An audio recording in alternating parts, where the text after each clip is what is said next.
Hi, my name is Kelvin Jones, and you're watching Audiofield TV. Ow. D. O. Feel. Bum bum bum bum bum bum. Ow. D. O. Feel. Ow. D. O. Feel. Ow. D. O. Feel. Feel. Feel.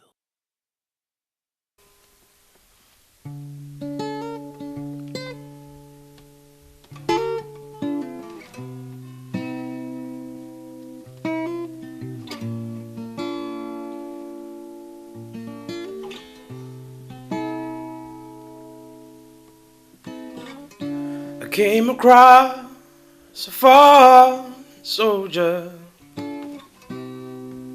He said the war had taken its toll. He can't go on, 'cause it is all that he knows. I try to lift him one more time, but his soul was broken more than mine. So I left him there to fend for himself again. Well, these nightmares always follow him right. And these dreams, they dare to find him when he's down. He may be weak, but you can be sure that he'll try to be strong. He may be weak, but you can be sure that he'll try to be strong for you.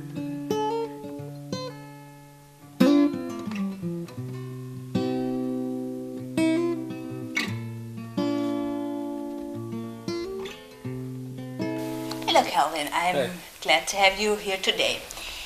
If you could stop the moment, would this be a good moment to stop? I think the whole point of it was kind of like, at least for me, is that any moment, if you stop it and you kind of look at it enough, it's pretty amazing. Like right now, if you look at right now, I'm in Berlin being asked questions about my album. It's like any moment, if you freeze it, I think it's pretty amazing actually. There's a song on the album called Stop the Moment, and then the album's called Stop the Moment, and the song specifically was about just me hanging out with some friends at school, you know, just walking down to the shops and just being friends and just being young. Not that I'm not that much older now anyway. So that's what it was about specifically, but then it just became this whole general idea of just stopping everything and just really appreciating every single kind of breath, I guess. Maybe you're too young. You haven't had any bad experiences in the past. That's maybe it. But I mean, yeah, that's kind of true. But I mean, even those moments teach you the most. Even like the most embarrassing things or just the worst pain that you've had. Obviously, you want to get through it. But after enough time, I think you look back and you go, I'm glad I went through it because it meant that I can become this person, you know? So it was just this whole kind of vibe of trying to appreciate everything and not letting a single second pass without really appreciating it, you know? Yeah. I was really impressed when I listened to your new album because I think it sounds very grown up, if you know what I mean. Sure. And it reminded me also a little bit of Aloe Black. Oh, yeah, cool. But where's the Michael Jackson in it? Okay, so, right, thank you first of all, I'm glad you enjoyed it. Yeah, it's got this kind of, I don't know, I hear people say it's kind of got this grown-up vibe, which is, I think is a cool thing. The Michael Jackson, I can actually point out to you where exactly it is, and I probably shouldn't, but whilst I was making the album, I was listening to, I think I downloaded like the greatest Michael Jackson songs, and I just revisited and just, because you listen as a kid and it's just like dance music, and then you get older and you start to really appreciate it. And I just took little bits from it. You know, I realized for me what was so magical about his music was the rhythm and just the funk. Like even when he wasn't singing, he was just making noises, just like, just kind of like always keeping it. It was always like, you know. So there's a couple of songs. There's a song called "Good Together" where just it finishes the song with like dun dun dun ba dun ba dun dun, and I just felt like this is exactly like a groove. You know, it's just a groove that even without the melody and without the actual singing, there's still something that just keeps you taking over. So hopefully I caught that in a couple of songs. So you have to move your ass. That's it. That's exactly Perfect. it. Put simply, yeah. Put accurately. You got to move your ass. But can you dance? Can you do the moonwalk, for example? I've been trying my whole life. Okay. I'm no closer than I was when I started. I can walk backwards is what, is what I can do. I don't know if it's a moonwalk, but yeah. Maybe that's the same with me with skateboarding. Ah, yeah. I would love to be able to, but I can't. You gotta do it. It's one of the best things. It's like, it feels like you're surfing on the ground. Okay. And I can't explain it any better than but that. I can't surf neither. Neither so. can I. Neither can I. So that's why it's my excuse. I don't know. It's just I started skating. And I don't really do it seriously. I just do it from getting from places from A to B. But it just became, again, part of this appreciating thing. It meant that I wasn't just walking to get somewhere. I was actually just, I could feel the breeze, and I was just like, wow, this is fun. Even though I'm just going to the shops, you know. So anyway, yeah. But do you know any tricks? Zero. Okay. Nothing. Absolutely Because nothing. straightforward, I also can do skateboarding, but I can't do any tricks. I realized I fall over enough just trying to get somewhere that if I tried to do tricks, it would just be a disaster. So yeah, I just stick to the simple stuff and I go. Okay, Yeah. but do you know some tricks on your guitar? Yeah, actually, recently I've been listening to a lot more Jimi Hendrix, Okay. and as you know, Jimmy was kind of a flashy guy. Sometimes he'd do some playing guitar with the teeth and behind the back and all that stuff. And as a guitarist, you're always interested in that stuff. But lately, I've been messing around with it, and I can get around okay playing with my teeth. I can play behind my back and stuff. I'm just waiting for the right time to bring it out. You know, you Maybe can't on just your bring it tour. out. Exactly. That's Yeah. that's when I want to do it. That's when I do it because you gotta be like the moment has to be right. You can't just be playing a soft acoustic song and then start using. It doesn't make any Yes. sense. Like it's got to be a crazy moment that deems it's worthy enough for playing with your teeth. The crowd will So, freak yeah. out, I'm sure. Let's hope so. Or they'll think I'm an idiot. We'll see. I don't know. I might try it. I don't know. But did you take any guitar lessons before, or why did you start to play the guitar?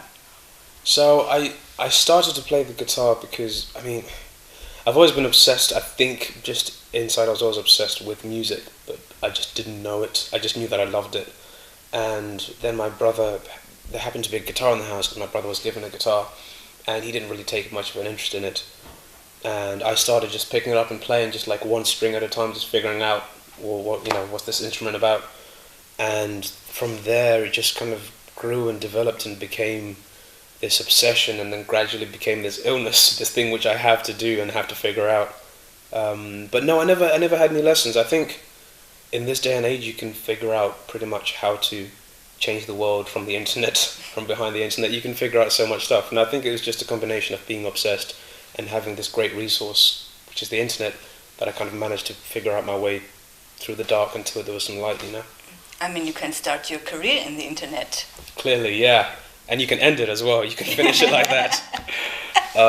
Yeah, absolutely. It's weird because, like, when people ask me about social media and how I feel about it, I'm like, part of me doesn't like the fact that there's this culture of overshare and there's this whole thing of, like, everyone is trying to basically make a film of their life to show the other person, to show everyone basically my life is better than yours. But then the other thing is, if you use it correctly, you can actually change the world. Like, you can really, not just my own life and the way that it's changed, but you can do some really amazing things. And clearly I'm evidence for, how lives can be changed using the internet. I think you have to use it in a positive way. I don't like that people are always writing rude things about each Yeah. other and things like this. But if you can develop a career or meet persons you never could meet, It's endless. The possibilities are literally endless. Yeah, I mean, like with anything, you can use it for good and you can use it for bad.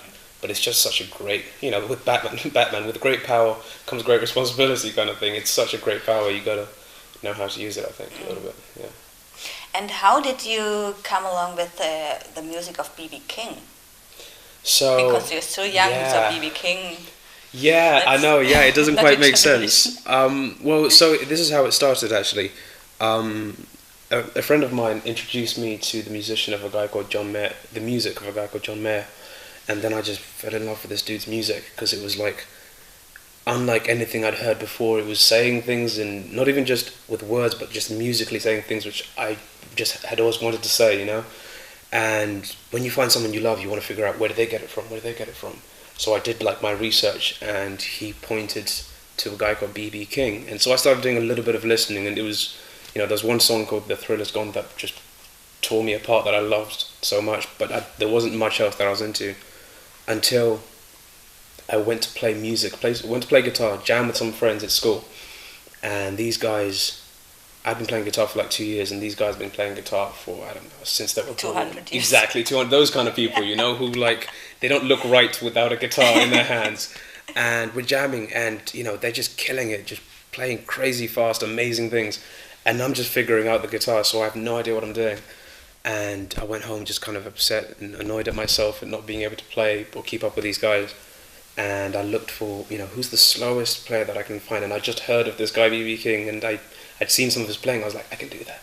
I can definitely do that. So you sit there with YouTube and you replay and you go, okay, that's just this. And then you figure out, and then you get a vocabulary, and then you've got enough to try and make up your own vocabulary, and then it builds and it builds and it builds.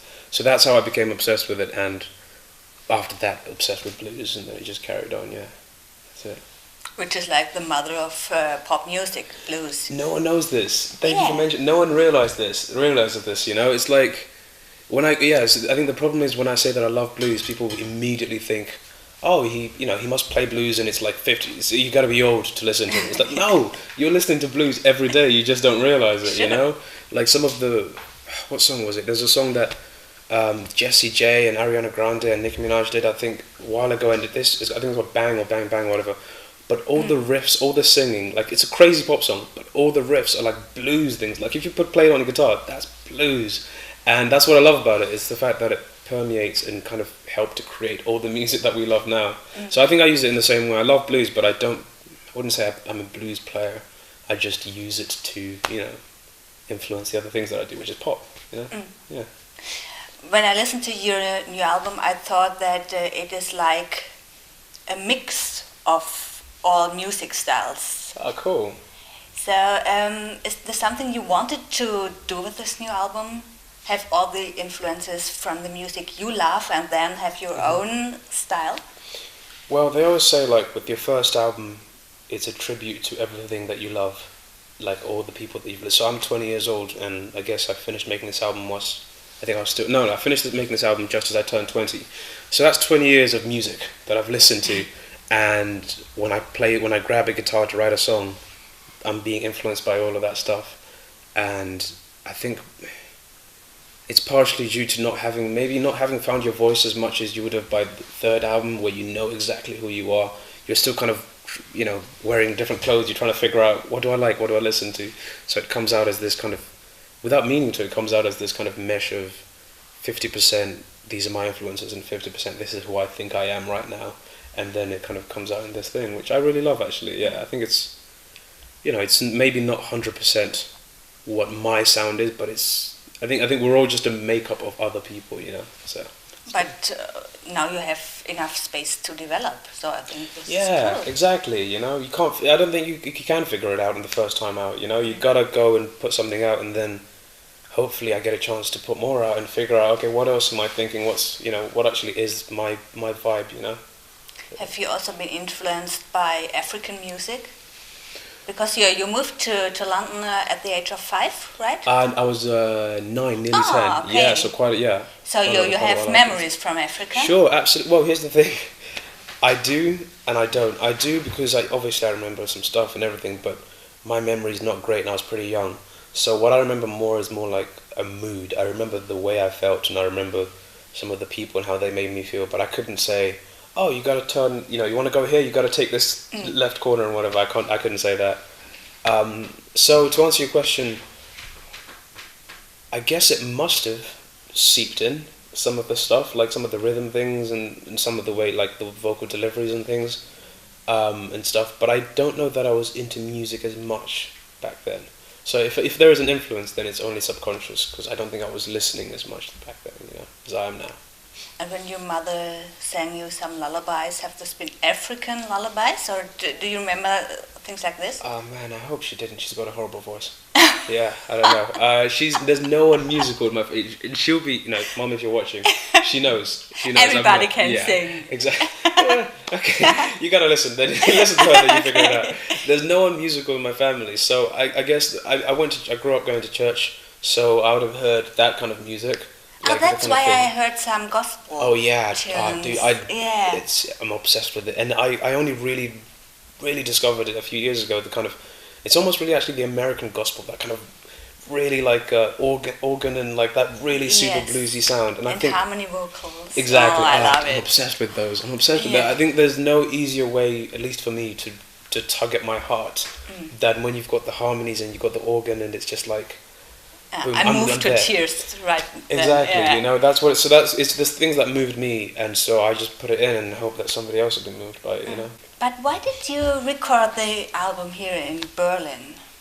Yeah. I mean, I could have. Yeah. I guess I could have recorded it anywhere. I mean, a lot of German artists Sure. go to London. I think that's it. To But I think record. I think that's exactly it. I mean, it's two reasons, and I think you've just touched upon the second one, which is that there's something about recording an album not in your home place, just away from your home. Because in your home, if you know where you live in London or whatever, I know where the shops are. I know where the schools are. I know where my friends are. What time they finish. I know exactly what's going on. There's nothing.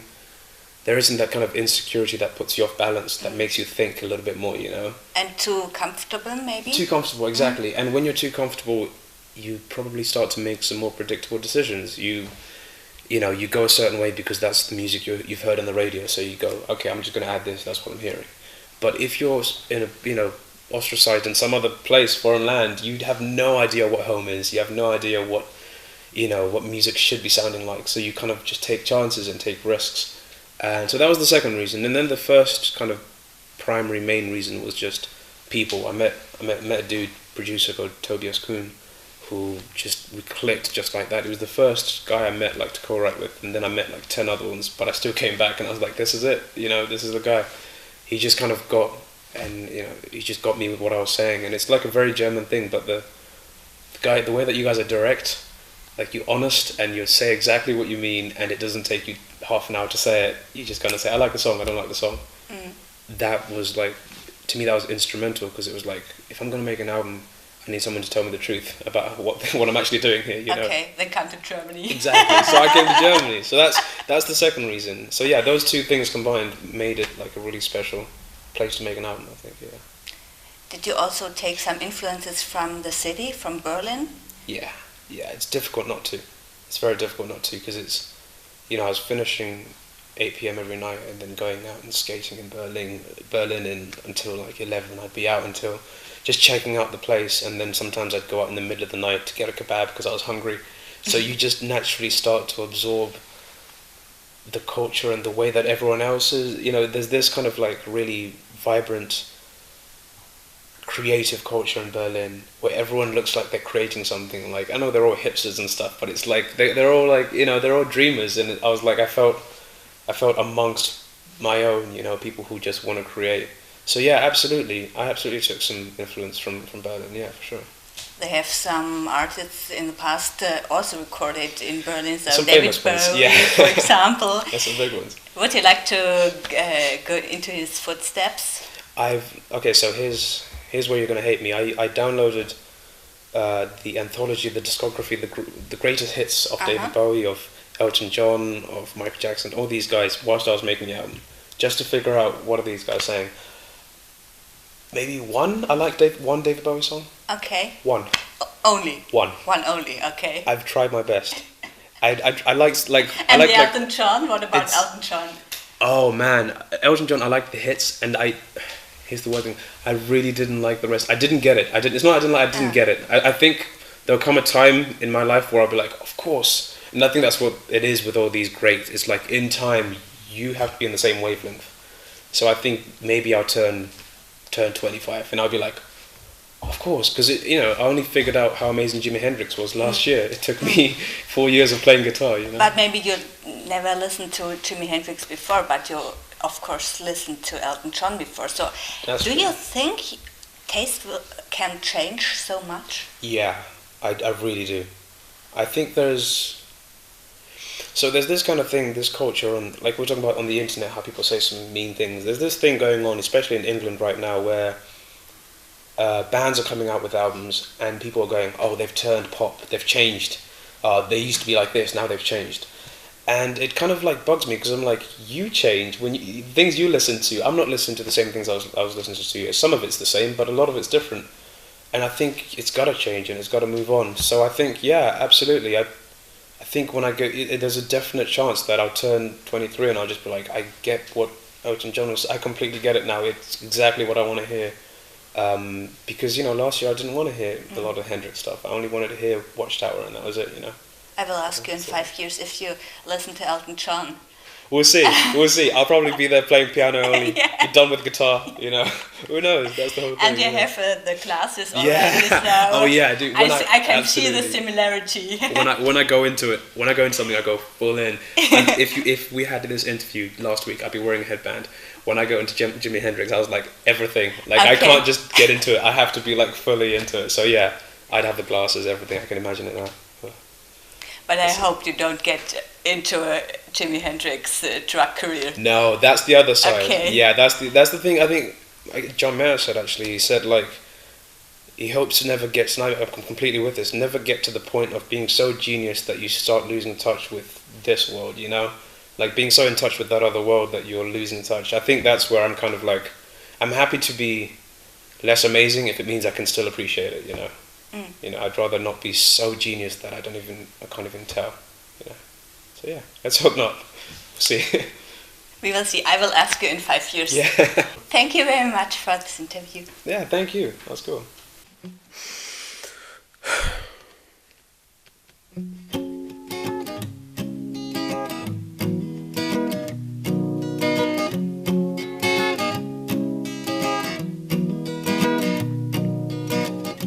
You got those eyes staring into my soul. You get that smile when I'm giving you my all. You're the brighter side of things, you're the lighter side of life, and all the joy that you bring is why I need you in my life. But can I call you home? You'll be mine and I'll be yours. I just wanna let you know, in my mind I call you home. In my mind I call you home. The only thing heaven knew is that I'll never know. I've had my time in the sun and now I gotta go. You're the brighter side of things, you're the lighter side of life, and all the joy that you bring is why I need you in my life. But can I call you home? You'll be mine and I'll be yours. I just wanna let you know, in my mind I call you home. In my mind.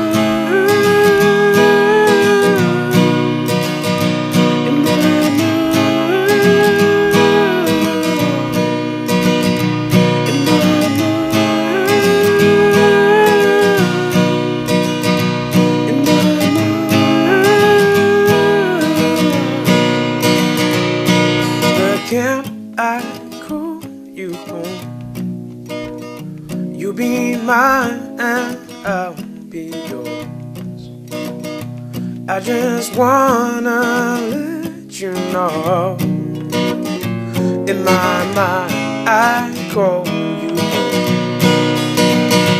And now can I call you home? You'll be mine and I'll be yours. I just wanna let you know, in my mind I call you home. And how can I call you home? You'll be mine and I'll be yours. I just wanna let you know, in my mind I call you home. In my mind I call you home. In my mind I call you